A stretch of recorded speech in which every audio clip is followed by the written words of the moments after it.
Мы начали тут в ветеринарной станции Чемчирского района принимать отстрелянных нашими охотниками волков, шакалов, 174 голов шакалов и 5 волков.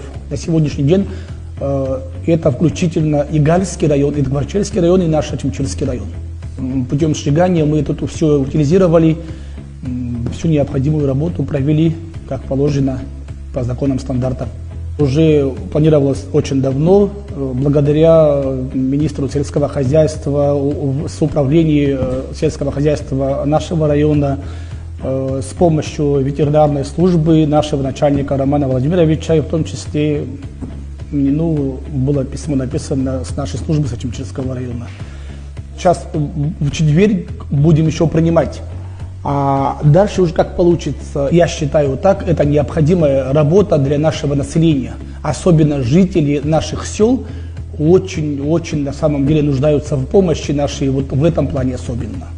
Малоимущая семья, многодетная семья, у них единственная корова, единственная кормилица, или сожрала эта стая волков, или поранила, мы не смогли его спасти, она погибла. И эта работа, я думаю, что покажет свой результат.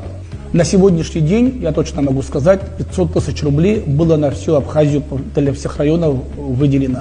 Выплачивается на каждую голову шакала 2500 рублей, а на волков по 5000 рублей. А там уже налоги снимаются, конечно.